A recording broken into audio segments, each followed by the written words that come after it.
Stress strain curve of wire, stress strain curve of wire. यहाँ पे हमने एक वायर में कुछ लोड हम लगाते जा रहे हैं और ये एक स्केल बनी हुई है। तो यहां से आप वायर का स्ट्रेन कैलकुलेट करते जाओगे, है ना। वायर में कितनी स्ट्रेन डेवलप हो रही है ये कैलकुलेट करते जाओगे।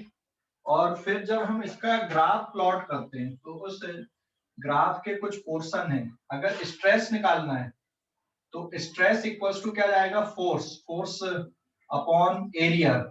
तो फोर्स की जगह पे कितना लोड आप लगा रहे हो divided by area of cross section of wire. And strain का मतलब यहाँ पे है डेल्टा एल अपॉन एल से। तो स्केल का यूज करके स्ट्रेन आप कैलकुलेट कर सकते हो। कैसे कैलकुलेट करोगे, जैसे अभी यहाँ तक लेंथ है, फिर आपने और लोड बढ़ाए तो फिर ये लेंथ आ गई, तो ये डेल्टा एल कितना है कंटिन्यूअसली आप इस तरह से मेजर करते जाओगे, है ना। तो एक स्केल है, साइड में एक वायर है, उसमें आप लोड बदलते जाओगे तो स्ट्रेस बदलेगी, उसके कारण स्ट्रेन भी चेंज होगी। और फिर हम यहाँ पे कर्व प्लॉट करते, मतलब ग्राफ प्लॉट करते हैं। तो स्ट्रेस वर्सेस स्ट्रेन का जो ग्राफ आता है वो इस तरह का आता है और इसका इंपॉर्टेंस क्या है। इधर पे मैंने ले लिया स्ट्रेन इन परसेंटेज और इधर पे मैंने ले लिया स्ट्रेस, ये न्यूटन पर मीटर स्क्वायर में या पास्कल में आप इसको बोल सकते हो। तो स्ट्रेस वर्सेस स्ट्रेन का ग्राफ, एक्सपेरिमेंट कहाँ पे दिया हुआ है, इसका लेफ्ट साइड पे दिया हुआ है। ठीक है, एक्सपेरिमेंट एक प्रकार से यहाँ पे आप लोड बढ़ाते जाओगे, स्ट्रेस कैलकुलेट करते जाओगे और उसके करस्पॉन्डिंग स्ट्रेन कैलकुलेट करते जाओगे, फिर ग्राफ प्लॉट करोगे। तो ये एक्सपेरिमेंटल ग्राफ है। और एक्सपेरिमेंटल ग्राफ इसका ऐसा आता है कि पहले तो ये स्ट्रेट लाइन आएगा ओ से लेकर ए तक, उसके बाद ये फिर कुछ ऐसा आएगा बी पॉइंट तक, एंड देन ये जो ग्राफ है फिर ऐसा कुछ आएगा, this point is D, this point is C, this point is E, ऐसा। और इनके करस्पॉन्डिंग, इसके करस्पॉन्डिंग जो स्ट्रेस होती है, बी पॉइंट के करस्पॉन्डिंग जो स्ट्रेस होती है that is called yield stress, और इस पॉइंट के करस्पॉन्डिंग जो स्ट्रेस होती है दैट इज टेंसिल स्ट्रेस, है ना। तो ये ग्राफ आपको कुछ इस तरह का मिलेगा, एक्सपेरिमेंटल ग्राफ है। हाँ, ये क्यों आया से मतलब नहीं है, एक्सपेरिमेंटल ग्राफ है, मतलब आपने वायर को ये एक्सपेरिमेंट ऐसे करते जाओगे, यहाँ पे आपने एक वायर लिया और यहाँ पे आप लोड बढ़ाते जाओगे और इसमें एक्सटेंशन मेजर करते जाओगे, तो ये ग्राफ आपको इस तरह का यहाँ पे ऑब्जर्व होगा। ठीक है, इसको सर्स मेथड भी बोलते हैं। स्ट्रेस वर्सेस स्ट्रेन कर्व ये हो गया। अब इसका जो इंपॉर्टेंस है और ये कौन कौन सा रीजन है, देखो ओ से लेकर ए तक, ओ से लेकर ए तक इसको बोला जाता है Hooke's region, that is called Hooke's region. क्यों हुक्स रीजन बोल रहा है इसको, क्योंकि यहाँ पे हुक्स लॉ वैलिड है, that is called Hooke's region. क्योंकि यहाँ पे हुक्स लॉ वैलिड है, मतलब stress is proportional to strain. फिर बी पॉइंट, बी पॉइंट तक अगर आप लोड अप्लाई करते हो और लोड हटा भी देते हो तो वायर अपने पूरे शेप को जैसा का वैसा ही रीगेन कर लेता है।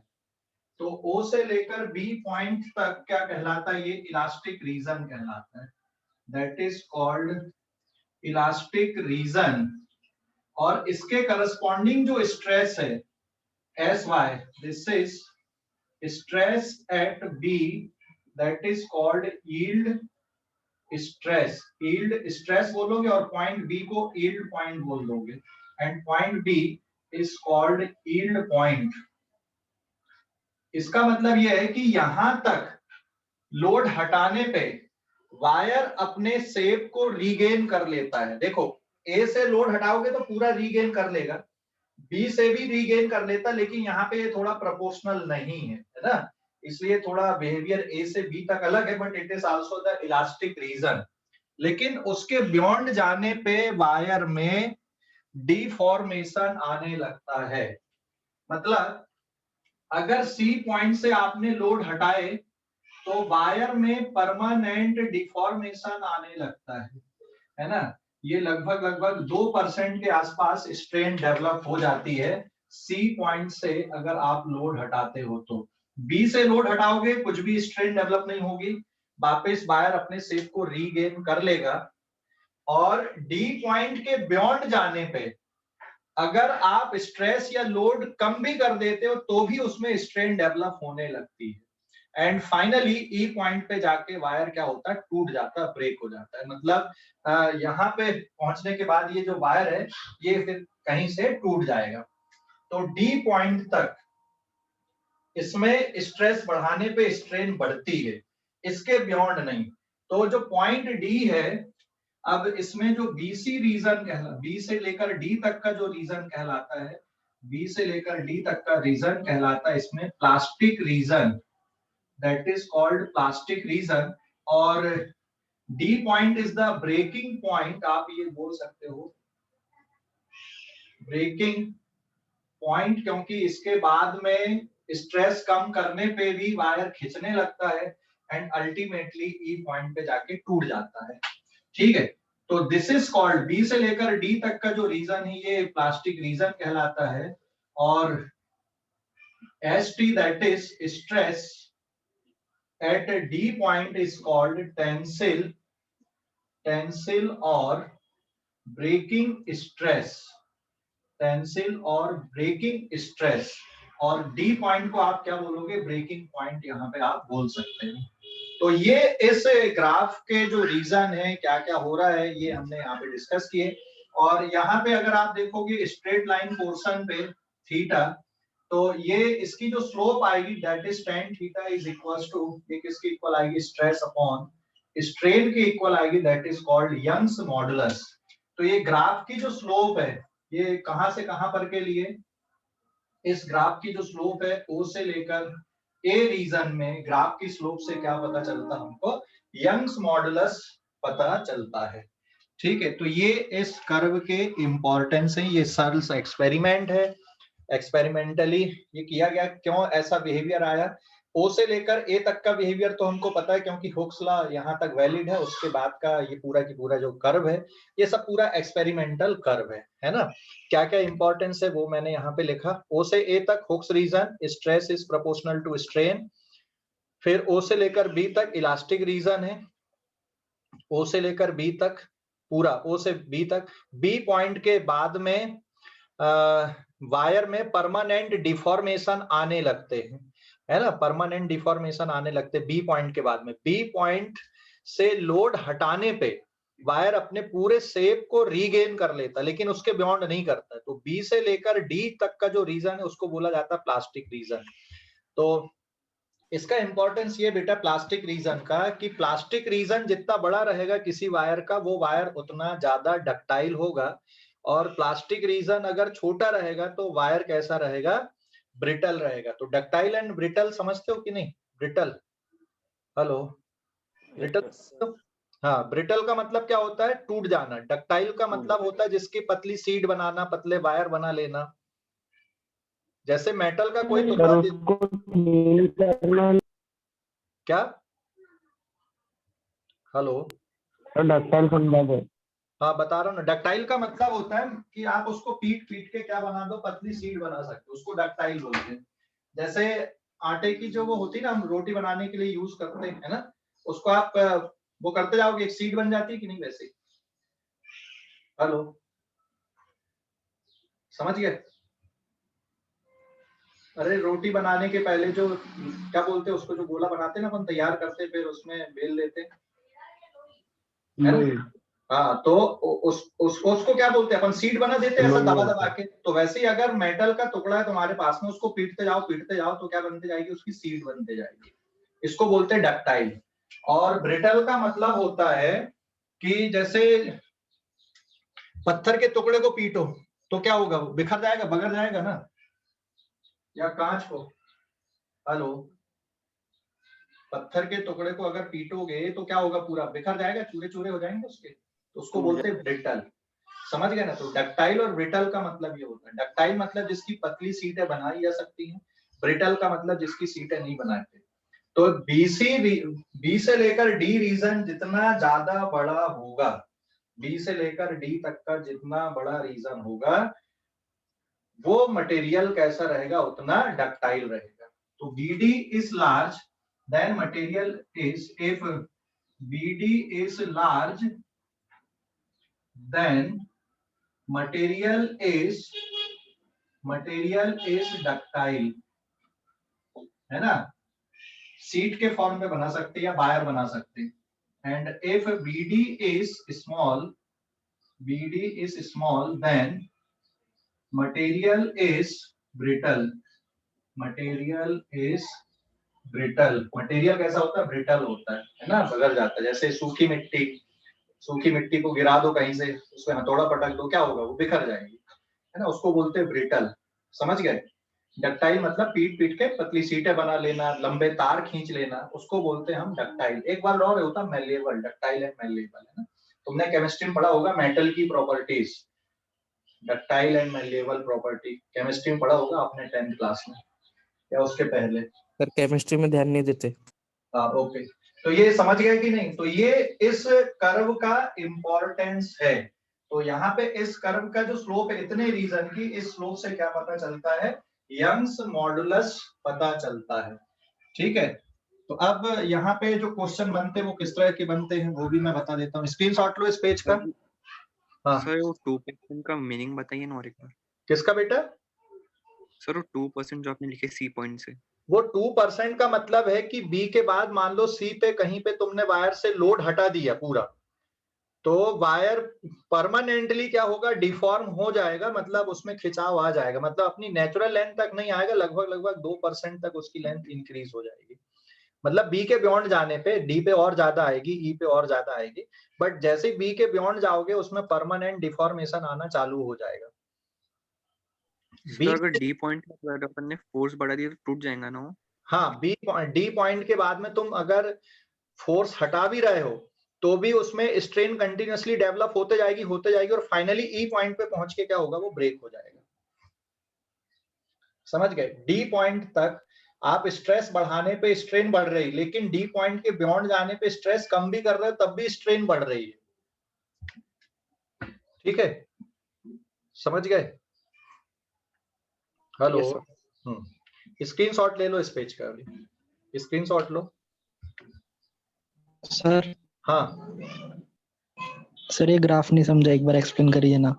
बेटा लेफ्ट साइड पे देख क्या बनाया मैंने। लेफ्ट साइड पे एक वायर बनाया, एक स्केल लगी हुई है, वायर पे आप लोड बढ़ाते जाओगे और उससे क्या करते जाओगे, एक्सटेंशन कैलकुलेट करते जाओगे, मतलब स्ट्रेस कैलकुलेट कर लो, स्ट्रेन कैलकुलेट कर लो और फिर ग्राफ प्लॉट कर लो। हेलो।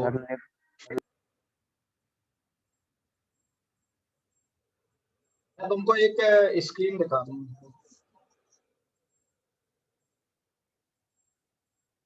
ये देखो, ये यंग्स मॉडुलस का एक्सपेरिमेंट।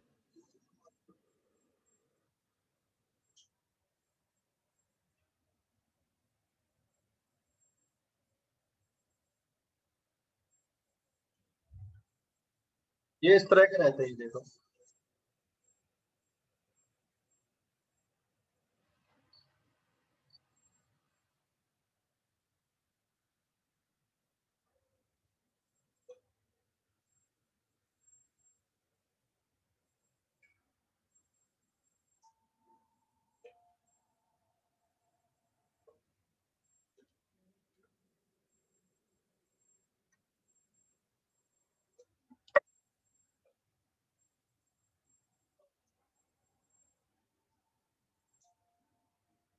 सर कुछ समझा ही नहीं।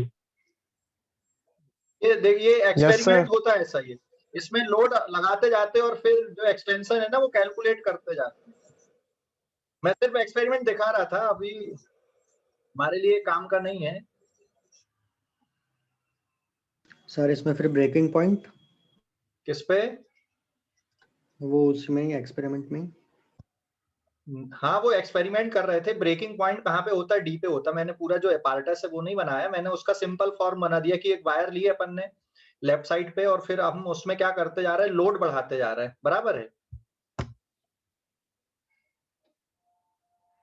हेलो, हाँ सर बोलिए बोलिए। है ना, लोड बढ़ाते जा रहे हैं अपन, लोड बढ़ाते जाएंगे, लेफ्ट में एक स्केल बनी हुई है, उसमें कितना एक्सटेंशन आएगा डेल्टा एल निकालते जाओगे, और डेल्टा एल अपॉन एल करते जाओगे तो स्ट्रेन मेजर होते जाएगी। तो हर बार लोड लगाओगे, हर बार स्ट्रेस कैलकुलेट करोगे, हर बार स्ट्रेन कैलकुलेट करोगे, और ऐसे बहुत सारे पॉइंट्स मिलेंगे तुमको, है ना। फिर उसको ग्राफ पेपर में एक तरफ स्ट्रेस ले लोगे, एक तरफ स्ट्रेन ले लोगे, और उन पॉइंट को क्या कर लोगे, कैलकुलेट करते जाओगे, और फिर ग्राफ प्लॉट कर दोगे फ्री हैंड। तो ये जो कर्व मिलेगा बेटा, वो आपको इस तरह का कर्व मिलेगा, स्ट्रेस वर्सेस स्ट्रेन कर्व। तो यहाँ पे जो ब्रेकिंग पॉइंट है वो D is the breaking point, क्योंकि डी के बियॉन्ड जाने पे अल्टीमेटली स्ट्रेस कम भी करते जाओगे ना, तब भी वायर खिंचता जाएगा और टूट जाएगा फाइनली। तो डी के बाद वो लोड नहीं बियर कर सकता, इसलिए उसको हम ब्रेकिंग पॉइंट बोल रहे हैं। अभी समझ गया? और सर फिर ई का तो कोई रोल ही नहीं आया, ई पॉइंट का। ई पॉइंट के बियॉन्ड मतलब ब्रेक हो जाता है वो, आप उसको बस ऐसा समझ लो कि फ्री फ्लो होने लगता है डी के बाद में। वो ठीक है किसी सर। में पास में भी हो सकता है, किसी में दूर भी हो सकता है, फ्री फ्लो वाला जो पॉइंट है ना।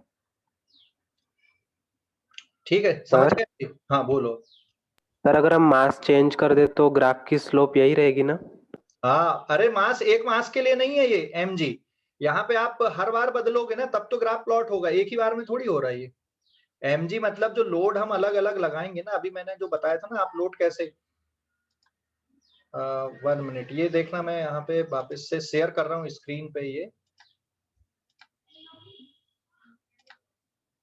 ये देखिए लोड इस तरह से बदलते जाते हैं अपन, ये दिख रहा है, देख डायग्राम में दिख रहा है, ये लोड दिख रहा है ना, अलग अलग बदलते जाते हैं, हर बार लोड बदलते जाते हैं अपन, बढ़ाते जाते हैं। समझ गया? ये जो लोड है दिख रहा है, हाँ हैंगिंग सर। मास, और ये यहाँ पे वर्नियर और स्क्रू गेज वगैरह फिट रहते हैं, वर्नियर।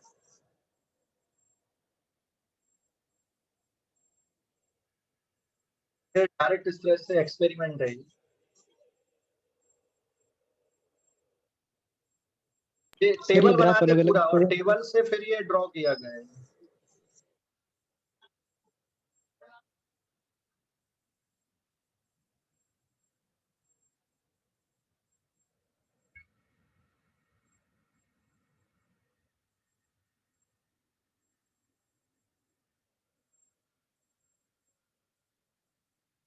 समझ गए अभी? हेलो, अच्छा। समझ गए अभी? तो हर बार लोड को बदलते जाओगे तब तो ग्राफ प्लॉट होगा ना, एक ही बार लोड लगाने पे थोड़ी ग्राफ प्लॉट हो जाएगा ये। समझा अभी? हाँ हेलो, सर। हाँ, आगे बढ़ू मैं, अभी स्क्रीनशॉट लो इस पेज का। सर ये ग्राफ अलग अलग मटेरियल के वायर के लिए अलग अलग होगा? बिल्कुल अलग अलग मटेरियल के लिए अलग अलग, ये एक सिंगल अपन ने लिए मटेरियल, जैसे मान लो कॉपर का वायर ले लिए, उसका गिवन क्रॉस सेक्शन ले लिए, उसके लिए ऐसा मिलेगा तुमको। ठीक है, और अगर कॉपर की जगह एल्युमिनियम ले लोगे तो ये ग्राफ बदल जाएगा, फिर से उसके लिए अलग आएगा। तो अब मैं यहाँ पे ग्राफ से रिलेटेड क्वेश्चन बना रहा हूँ, है ना, मान लो क्वेश्चन दे दिया आपको ग्राफ से रिलेटेड। ठीक है, आगे बढ़ूंगा। देखो इस पे पेज नंबर 2 पे स्क्रीनशॉट ले लिए क्या? जी सर। Yes sir.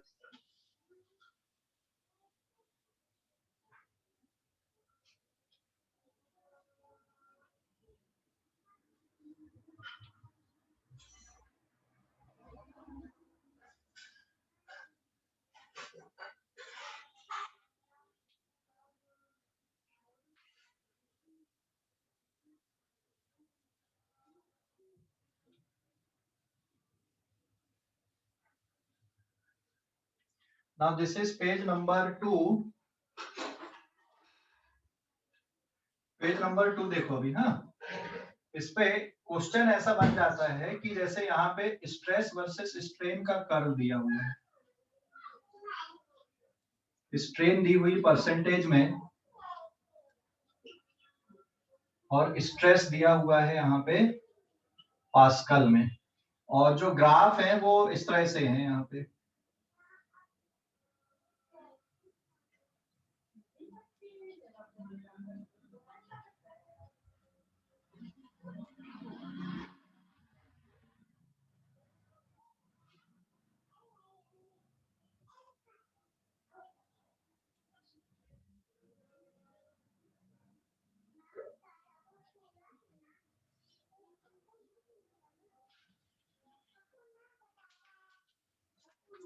ठीक है, यहाँ पे ये वाला वायर 1 है, ये वाला वायर 2 है। This is θ1 equals to suppose कुछ ले लूं मैं, इट इज 37 डिग्री, और ये θ2 सपोज 53 डिग्री ले लिया मैंने यहाँ पे। ठीक है, और इनके जो करस्पॉन्डिंग है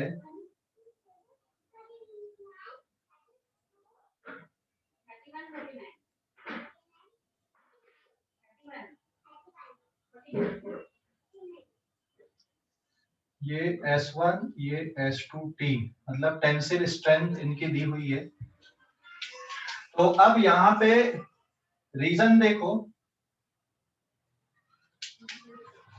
इसमें कौन सा वायर ज्यादा इलास्टिक है, कैसे कंपेयर करोगे, कौन सा वायर ज्यादा इलास्टिक है, 1 या 2? विच वायर इज मोर इलास्टिक? 1 जिसकी स्लोप ज्यादा आएगी बेटा वो ज्यादा इलास्टिक ना, जिसका यंग्स मॉडुलस ज्यादा होगा।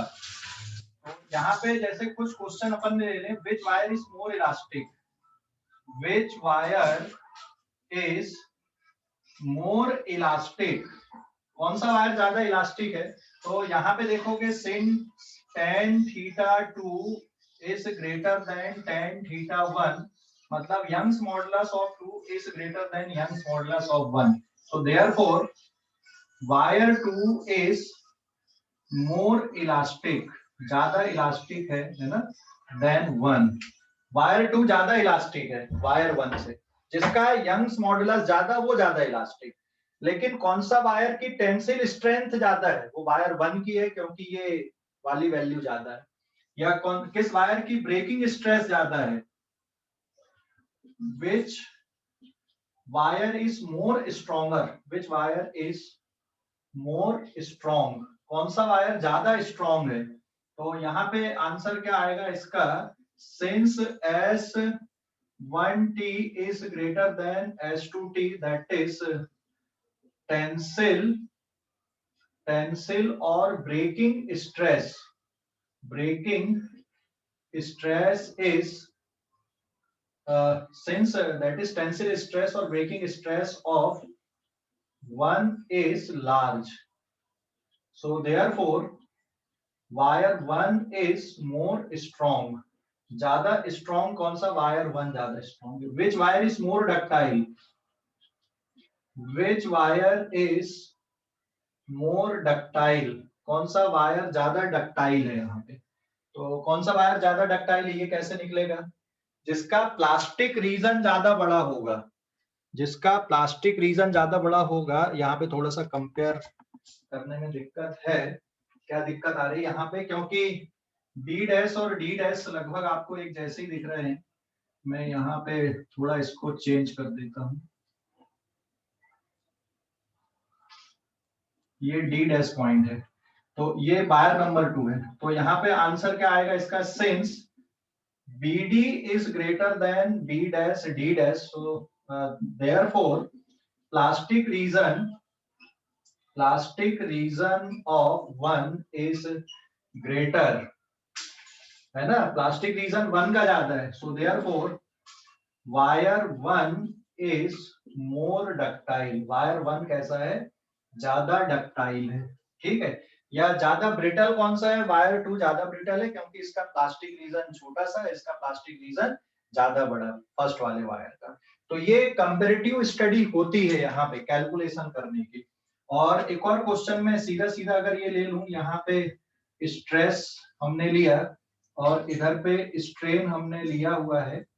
ठीक है, स्ट्रेन मान लो परसेंटेज में दी हुई है, और ये वाली वैल्यू पास्कल में है, इंटू 10 टू द पावर 5, और ये है 1, ये 2, ये 3, और जो ग्राफ आ रहा है बेटा ये स्ट्रेट लाइन आ रहा है यहाँ पे, इसके करस्पॉन्डिंग जो परसेंट है ये 0.1, ये 0.2, ये 0.3। तो यंग्स मॉडुलस कैसे निकाल दोगे, Young's modulus is equals to किसके बराबर होता है, स्ट्रेस अपॉन स्ट्रेन के बराबर होता है।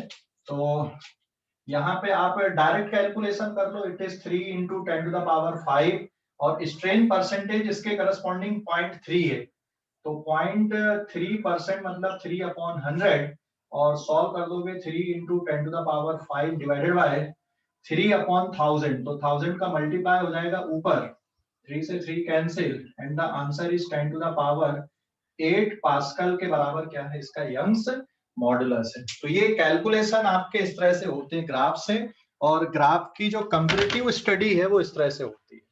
अभी कोई डाउट है तो पूछ। कोई वायर ज्यादा इलास्टिक है तो ज्यादा मजबूत भी होगा, ज्यादा इलास्टिक के साथ साथ ज्यादा मजबूत भी हो सकता है, कम इलास्टिक रहेगा ज्यादा मजबूत हो सकता है, कम इलास्टिक रहेगा कम मजबूत भी हो सकता है ना।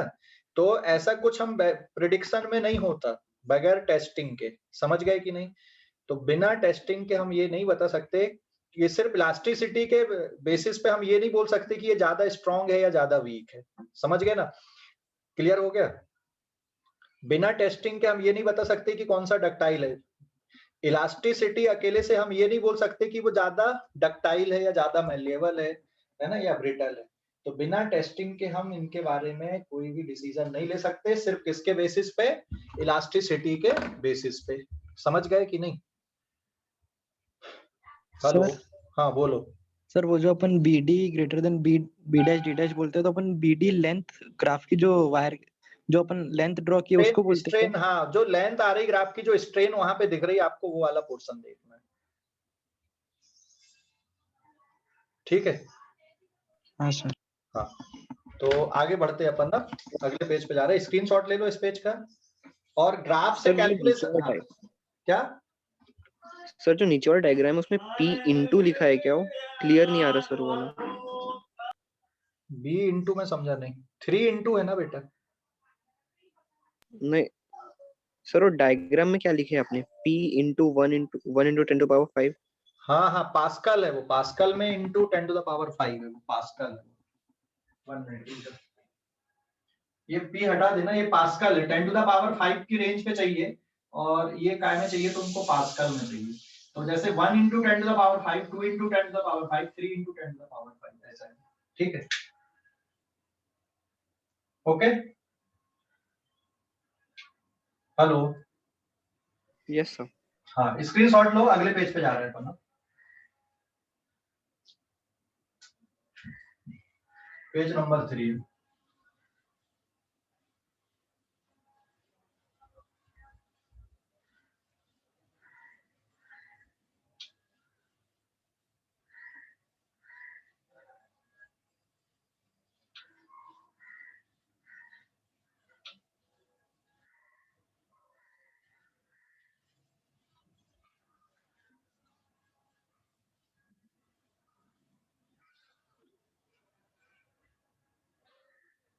Page number 3, elastic energy stored in wire. Next, elastic energy stored in wire. Elastic energy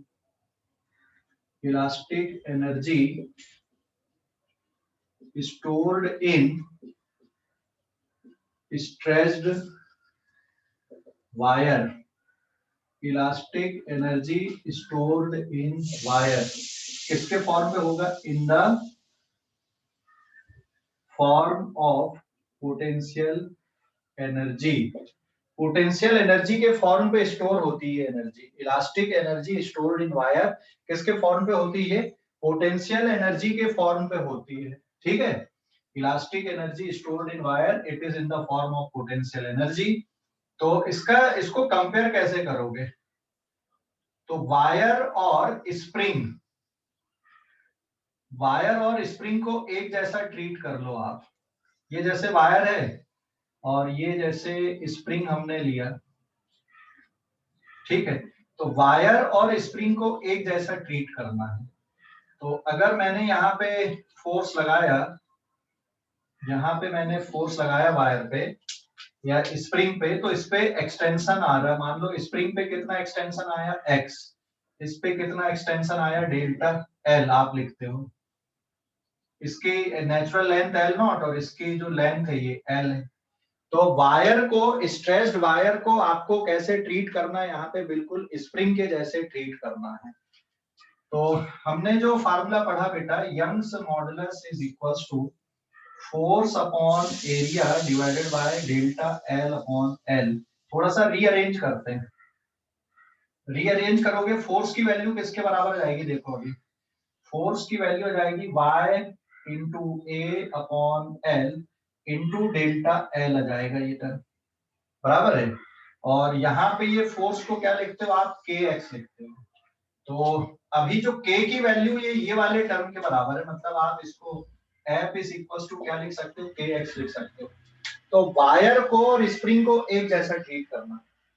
तो स्प्रिंग को स्ट्रेच करने में हम जो वर्क करते हैं वो किसके बराबर होता है, हम जो वर्क करते हैं, अगर स्प्रिंग को स्ट्रेच करने में हम जो वर्क करते हैं उसका फार्मूला याद है ना, डेरिवेशन किए थे ना, इंटीग्रेशन से आया था ना, क्योंकि फोर्स कांस्टेंट नहीं रहता।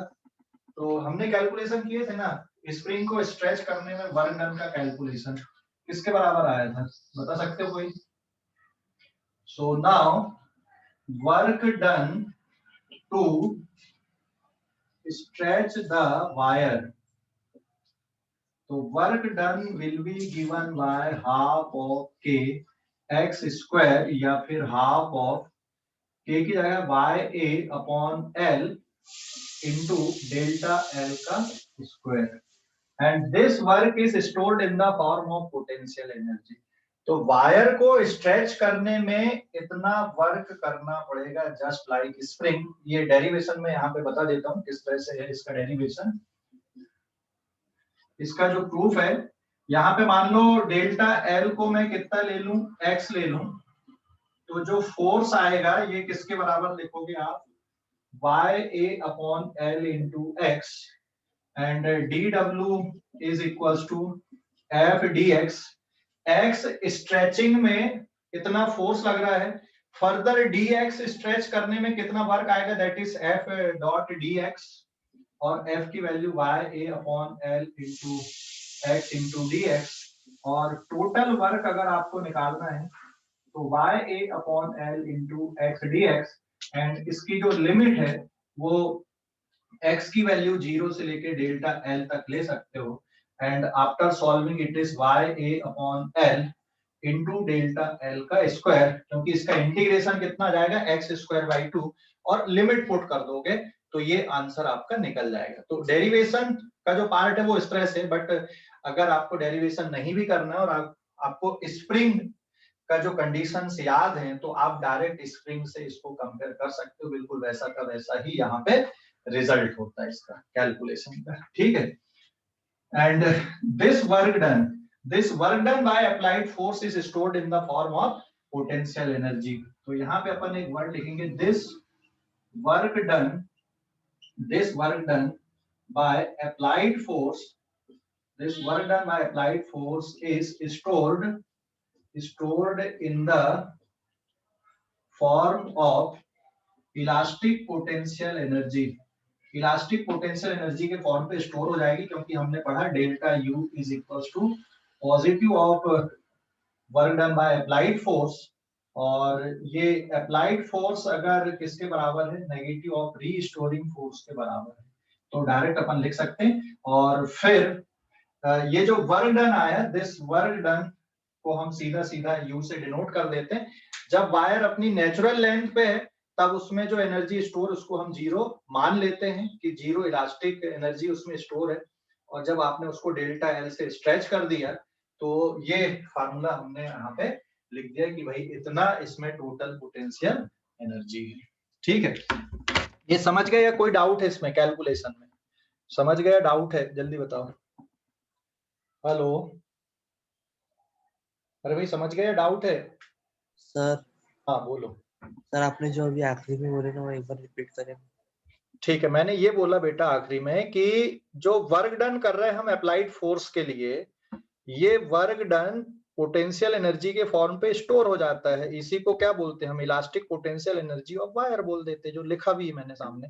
और अपन ने ये पढ़ा ना, delta U equals to positive of work done by applied force, और जिसमें applied force is equals to negative of restoring force होना चाहिए। मतलब restoring force is conservative force है, इलेक्ट्रोमैग्नेटिक फोर्स है इसलिए, है ना। रीस्टोरिंग फोर्स जो है ना वो कंजर्वेटिव है, क्योंकि इलेक्ट्रोमैग्नेटिक फोर्स है। वायर में स्ट्रेचिंग, वायर अपने शेप को दोबारा रीगेन करता है अपने इंटरनल फोर्सेस के कारण, वो इलेक्ट्रोमैग्नेटिक फोर्सेस होते हैं जो बॉन्ड वाले जो फोर्सेस यहाँ पे बनते हैं, ठीक है। समझ गए अभी? यस स्क्रीनशॉट ले लो इस पेज का, स्क्रीनशॉट ले लो।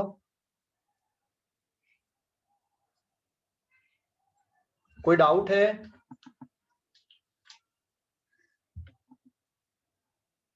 हेलो, कोई डाउट तो नहीं है? सर हाँ, सर एक बार फिर से वो कंपैरिजन वाली स्टेप बताना, वो कैसे किया? अरे हमने वायर को और स्प्रिंग को एक जैसा मान लिया यहाँ पे, मतलब जो वायर है, स्ट्रेच्ड वायर और स्ट्रेच्ड स्प्रिंग एक जैसी है। जैसे स्प्रिंग के लिए जो फोर्स लिखते हैं अपन kx लिखते हैं कि नहीं? Yes sir. हाँ, और वायर में यंग्स मॉडुलस का फार्मूला लिखते हैं अपन force upon area upon delta L upon L. Force upon area मतलब stress, delta L upon L मतलब क्या हो गया? स्ट्रेन हो गया। उसको रीअरेंज कर ले तो फोर्स की वैल्यू किसके बराबर जाएगी? Y A upon L into delta L ना।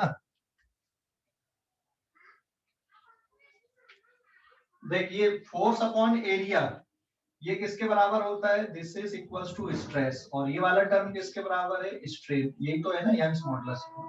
समझ गए अभी? Yes sir. स्क्रीनशॉट लो इस पेज का, स्क्रीनशॉट ले लो इस पेज का।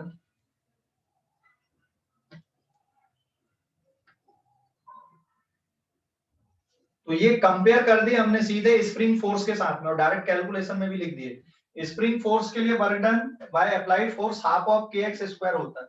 हम स्प्रिंग को अगर खींच रहे हैं तो हमने कितना वर्क किया स्प्रिंग पे? Half kx square.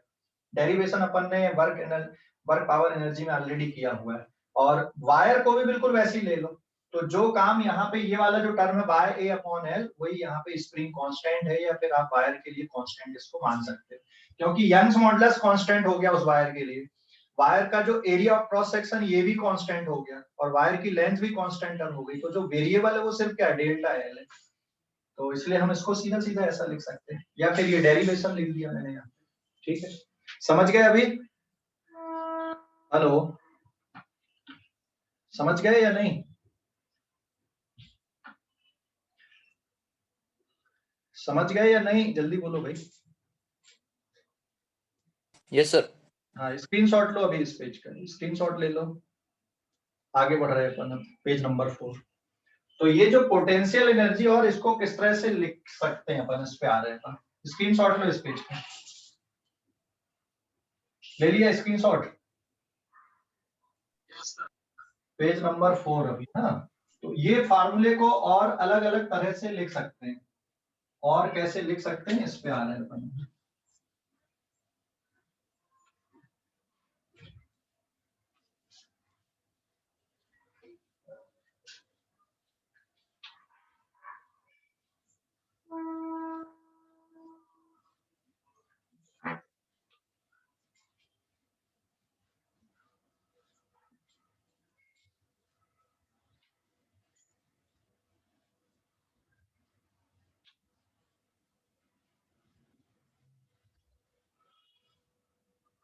Now this is page number 4। ये जो फार्मूला डिराइव किया अपन ने, इसको और कैसे लिख सकते हैं? ठीक है, इस फार्मूले को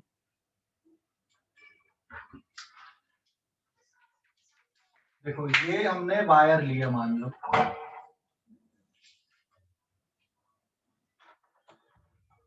और वायर पे हमने लगा दिया यहाँ पे फोर्स, मतलब आप इसको क्या बोल रहे हो? लोड बाहर से, है ना। इसके कारण ये वायर की जो लेंथ है ये बढ़ गई। यहाँ पे कितनी चेंज हो गई वायर की लेंथ? Delta L. वायर की एक्चुअल लेंथ कितनी है? एल है।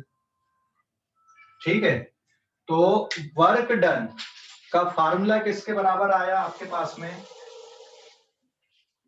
वर्क डन बाय लोड या external force is half of YA upon L into delta L का square, that is equals to elastic potential energy U। ठीक है, ये हमने अभी लिखा था। इसको और कैसे लिख सकते हैं? तो डायरेक्ट याद रखो, अब जो elastic potential energy it is half of YA upon L into delta L का होल स्क्वायर। इसको रीअरेंज करते हैं अपन 1/2 YA upon L, YAL upon L square into delta L का स्क्वायर लिख सकते हैं। और रीअरेंज कर दो half of YAL into delta L upon L का होल स्क्वायर। ऐसा इसलिए कर दिए क्योंकि ये वाला टर्म क्या बन गया आपका, स्ट्रेन बन गया। और ये फार्मूले को मैं ऐसा भी लिख दूं y 1/2 y इंटू AL मतलब यहाँ पे है वॉल्यूम ऑफ वायर, और ये वाला जो टर्म है दैट इज कॉल्ड स्ट्रेन का स्क्वायर। तो वायर का वॉल्यूम ऑफ वायर ये किसके इक्वल आएगा, यहाँ पे volume of wire is equal to area of cross section into length के इक्वल रहेगा। ठीक है, ये वायर का जो वॉल्यूम है, वायर का वॉल्यूम देख, वायर की लेंथ L है और वायर का जो एरिया ऑफ क्रॉस सेक्शन है ये A के बराबर है। यहाँ पे area of cross section of wire is A। ठीक है, तो इसका जो टोटल वॉल्यूम आएगा लेंथ इंटू एरिया मतलब वॉल्यूम बन जाता है। तो ये जो फार्मूला है आपका इलास्टिक पोटेंशियल एनर्जी का 1/2 y into volume into strain के स्क्वायर के फॉर्म में भी लिख सकते हैं। ये तो है ही, आप ऐसा भी लिख सकते हो, है ना। तो अब फिर और रीअरेंज करने अपन यहाँ पे एक नया टर्म में डिफाइन कर रहा हूँ, elastic potential energy per unit volume. Elastic potential energy per unit volume एक नया टर्म में यहाँ लिख रहा हूँ, that is denoted by small u and its value is elastic potential energy per unit volume. इसकी यूनिट क्या आएगी, joule per metre cube. Dimensional formula m1L2 T-2 upon L3, तो m1L-1 T-2। तो ये इसका डायमेंशनल फार्मूला है। एक और टर्म में यहाँ पे डिफाइन कर रहा हूँ, that is called elastic potential energy per unit volume small u। तो small u term that is capital U पर यूनिट वॉल्यूम, और यहाँ पर देखो वॉल्यूम से मैं इसको डिवाइड कर दूं तो ये फार्मूला बचेगा 1/2 यंग्स मॉडुलस इनटू स्ट्रेन का होल स्क्वायर के फॉर्म में। तो ये फार्मूले को आप ऐसा भी लिख सकते हो। और यंग्स मॉडुलस अपन ने पढ़ा भाई, यंग्स मॉडुलस किसके बराबर होता है, स्मॉल u हाफ ऑफ, ऐसा भी लिख सकते हो क्योंकि यंग्स मॉडुलस होता है स्ट्रेस अपॉन स्ट्रेन के, stress upon strain into strain का होल स्क्वायर। तो एक स्ट्रेन से एक स्ट्रेन वाला टर्म और cancel, small u can also be written as 1/2 into stress into strain. आप ऐसा भी इस फार्मूले को लिख सकते हो, लेकिन ध्यान देना ये है एनर्जी डेंसिटी और ये है टोटल एनर्जी। एनर्जी डेंसिटी मतलब एनर्जी पर यूनिट वॉल्यूम वाला टर्म है ये एनर्जी डेंसिटी। और अगर मैं स्ट्रेस वर्सेस स्ट्रेन का ग्राफ ले लूं, यहाँ पे इधर पे स्ट्रेन मैंने ले लिया और इधर पे स्ट्रेस ले लिया और इसका ग्राफ स्ट्रेट लाइन है, तो ये वाले ग्राफ का जो एरिया आएगा, स्ट्रेस वर्सेस स्ट्रेन ग्राफ का जो एरिया आएगा यहाँ पे, this area is 1/2 into stress into strain. तो इससे क्या पता चलेगा बेटा, एनर्जी डेंसिटी पता चलेगी। और अगर आपको टोटल एनर्जी निकालना है तो एनर्जी डेंसिटी में वायर के वॉल्यूम का मल्टीप्लाई कर दो तो टोटल एनर्जी निकल जाती है। तो स्ट्रेस वर्सेस स्ट्रेन कर्व का जो एरिया है, जहां तक हुक्स लॉ वैलिड रहता है, जिस रीजन तक हुक्स रीजन रहता है, उस रीजन का जो एरिया है वहां से आपको एनर्जी डेंसिटी पता चल जाएगी उतनी जगह की, बाकी बियॉन्ड की नहीं। बाकी बियॉन्ड में भी आपको एरिया थोड़ा अलग निकालना पड़ेगा, बट ये स्ट्रेस एरिया नहीं आएगा वहां पे। बट हाँ, स्ट्रेस वर्सेस स्ट्रेन कर्व के जो एरिया है, टोटल एरिया, लेकिन उसमें 1/2 फैक्टर सिर्फ ट्रायंगुलर रीजन के लिए बनेगा, बाकी के लिए नहीं बनेगा। तो उससे एनर्जी डेंसिटी आपको पता चलेगी। तो एनर्जी डेंसिटी किसके इक्वल होता है, 1/2 stress into strain. Total energy निकालना है तो एनर्जी डेंसिटी में आप वॉल्यूम का मल्टीप्लाई कर दो। तो फार्मूले को आप इस तरह से भी लिख सकते हैं। इनकी प्रैक्टिस करनी पड़ेगी आपको लिख लिख के, क्योंकि फार्मूला सिंपल है लेकिन अलग अलग तरह से लिखे गए हैं ये, है ना। हेलो, कोई डाउट अभी इस पे? हेलो, कोई डाउट है? सर वर्क डन बाय क्या है फर्स्ट लाइन में? वर्क डन बाय लोड बेटा, work done by load, work done by load, applied force, या फिर या तो हम यहाँ पे लोड लगा के इसको खींचें या फिर हम खुद खींचे इसको, है ना, वर्क डन बाय लोड और अप्लाइड फोर्स एक्सेट्रा। ठीक है, समझ गए ऋषभ? हाँ सर समझ। हाँ, स्क्रीनशॉट लो, लेकिन इसको लिख लिख के प्रैक्टिस करनी पड़ेगी, क्योंकि अलग अलग तरीके से लिखे गए, सेम फार्मूले को आपने अलग अलग तरीके से लिखा है, और नीचे एनर्जी डेंसिटी है। हाँ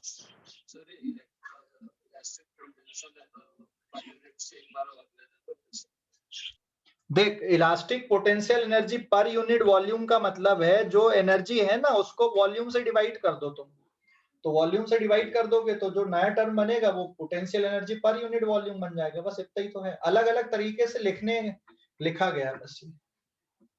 जैसे अपन मास बोलते हैं और वॉल्यूम अलग अलग चीजें, तो मास अपॉन वॉल्यूम कर दो, क्या निकल जाता है उससे? डेंसिटी निकल जाती ना, समझ गया?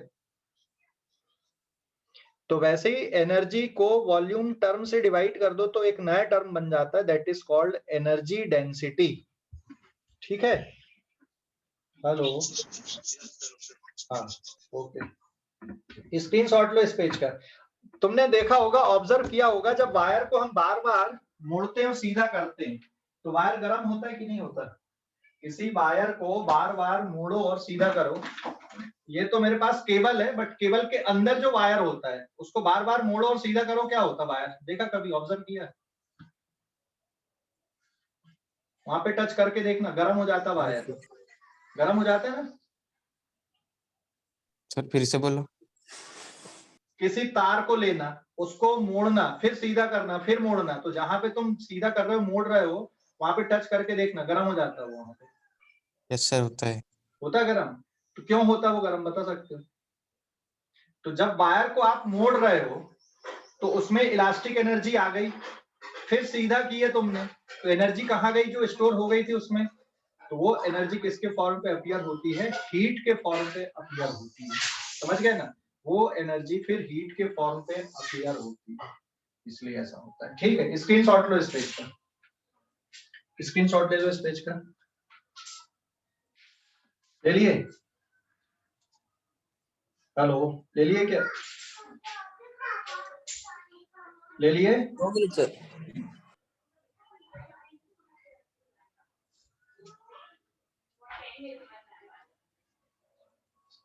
Page number 5।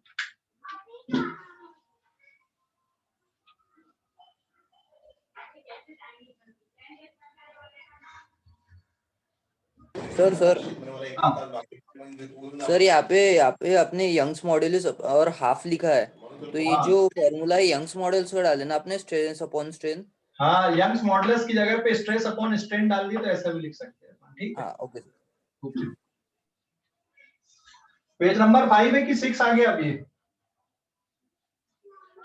5 है या 6? सर 5 है। सर 5 नया पेज।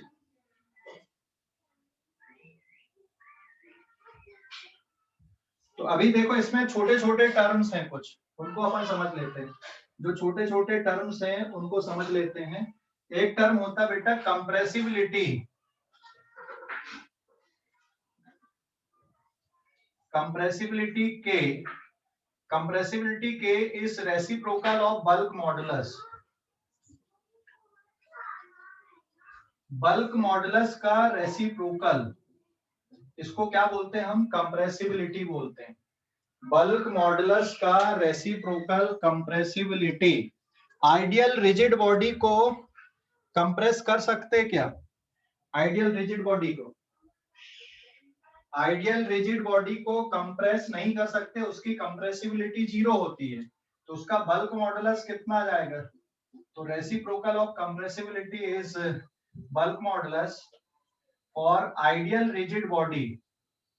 आइडियल रिजिड बॉडी में जो स्ट्रेन होती है delta L upon L is 0 या delta V upon V is 0, so therefore ideal rigid body का bulk modulus infinite, Young's modulus infinite.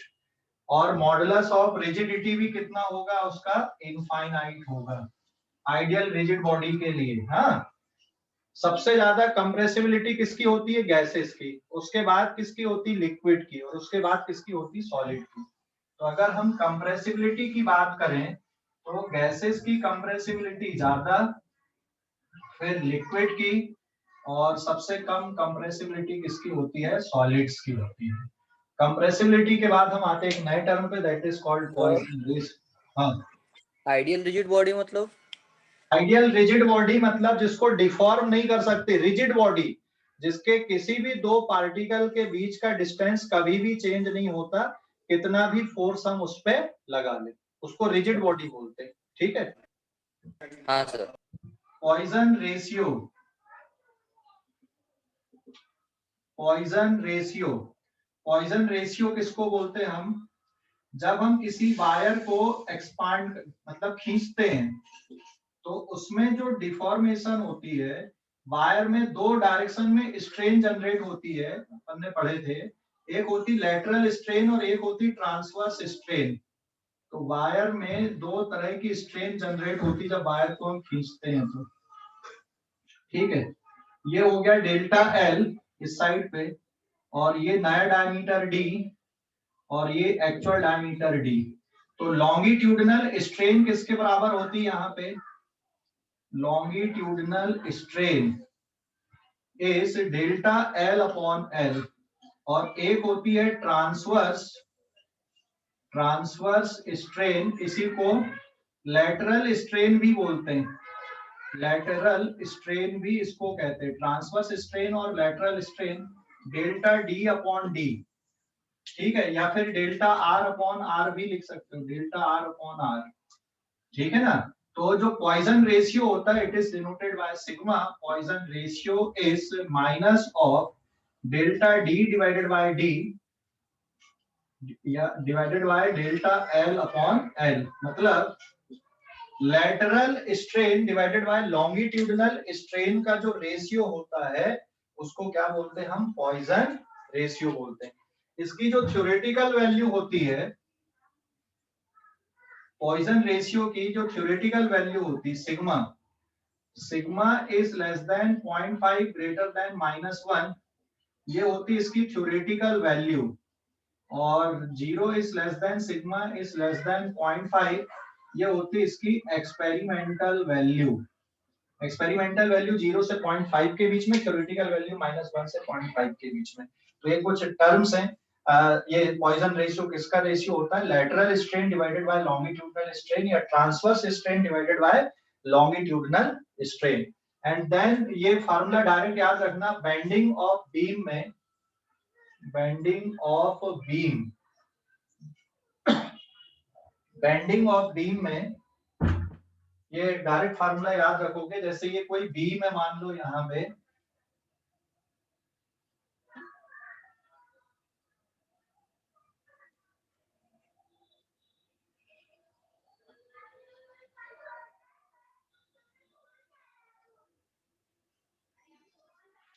ठीक है। तो जब हम यहाँ पे बीम में कोई लोड यहाँ पे लगाते हैं तो बीम जो होती है ना वो सैग होती है ऐसे नीचे की तरफ, ठीक है ना। तो ये कितना नीचे तक डाउन होती है, कितना सैग होती है बीम यहां से यहां तक, that is delta, and delta is equal to, इसमें कोई डेरिवेशन नहीं है, डायरेक्ट आप इसका फार्मूला ध्यान रखोगे विदाउट एनी डेरिवेशन। एनसीईआरटी वगैरह में भी कोई डेरिवेशन नहीं, हमको भी डेरिवेशन करने की इस पे जरूरत नहीं है, सीधा सीधा आप लोग इसका फार्मूला ध्यान रखोगे। वेट, ये वेट है यहाँ पे, या लोड हम इसको बोल रहे हैं, that is equal to W into L cube, ये इसकी लेंथ है, whole divided by 4 times B into D cube into Young's modulus, ये इसकी डेप्थ कहलाती है। और यहाँ पे B इज देयर ब्रेथ, और D क्या है, इसकी थिकनेस या डेप्थ, थिकनेस, और इसको डेप्थ हम बोलते हैं, ठीक है, थिकनेस या फिर डेप्थ। एंड Y क्या है यहाँ पे, यंग्स मॉडुलस, यंग्स मॉडुलस। तो जो बीम है जिसपे हम लोड डालते हैं वो नीचे झुकती है लोड लगाने पे, तो इसलिए थिकनेस ज्यादा रखते हैं। तो बीम की थिकनेस जितनी ज्यादा होगी उसकी डेप्थ जितनी ज्यादा होगी, बीम में बेंडिंग उतनी कम होती है ना। लेंथ न्यूमरेटर में आप लेंथ ज्यादा रखोगे ज्यादा सैग होगी, लेकिन इसलिए लेंथ रखोगे तो उसके प्रोपोर्शन में आपको क्या बढ़ाना पड़ता है, उसकी डेप्थ बढ़ाना पड़ता है, जिससे उसमें सैगिंग कम हो या बेंडिंग कम हो। स्क्रीनशॉट लो इस पेज का, स्क्रीनशॉट लो। बस 5 मिनट का और बचा ये चैप्टर, थोड़ा सा और स्क्रीनशॉट लो। सर आइडियल रिजिड बॉडी के लिए अपने K0 बोला। हो गया। Now page number 6, extension in wire due to its own weight. तो ये एक्चुअल में बताना इसलिए जरूरी है कि इसके जो क्वेश्चन है आप सीधे सीधे कैसे करना है यहाँ पे।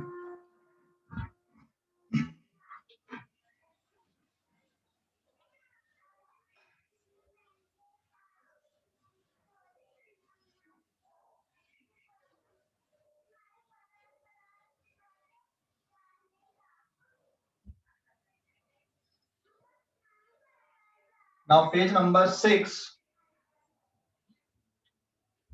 देखो यहाँ पे आप एक नोट पे ध्यान दो। Young's modulus is equals to force upon area divided by, क्या पढ़े अपन ने, डेल्टा एल अपॉन एल पढ़े। इसको रीअरेंज करते हैं अपन, तो delta L is equals to force into force divided by Young's modulus into area into length. तो इस फैक्टर को आप डीएल ले लो, force upon Young's modulus into area, और इस फैक्टर को ले लो dx। तो कभी कभी क्वेश्चन में ऐसा दिया रहता है कि फोर्स की वैल्यू वेरिएबल है, तो dx लेंथ में कितना एक्सटेंशन ये निकालना है, क्योंकि यंग्स मॉडुलस कांस्टेंट रहेगा, और या तो area of cross section variable हो जाएगा या फोर्स वेरिएबल हो जाएगा। यंग्स मॉडुलस हमेशा कांस्टेंट होता है। तो एक्सटेंशन का जो कैलकुलेशन है वो इस तरह से करोगे, और अगर आपको टोटल एक्सटेंशन निकालना तो फिर इस टर्म को आपको इंटीग्रेट करना पड़ेगा। मतलब dx लेंथ में कितना एक्सटेंशन है और टोटल एक्सटेंशन अगर आपको निकालना तो इस तरह से आपको इंटीग्रेट करके कैलकुलेशन करना है। इसमें फोर्स भी वेरिएबल हो सकता है और एरिया ऑफ क्रॉस सेक्शन भी वेरिएबल हो सकता है। जैसे यहाँ पे एक एग्जांपल मैं ले रहा हूं, extension in wire due to its own weight. Wire का खुद के वेट के कारण कितना एक्सटेंशन होता है।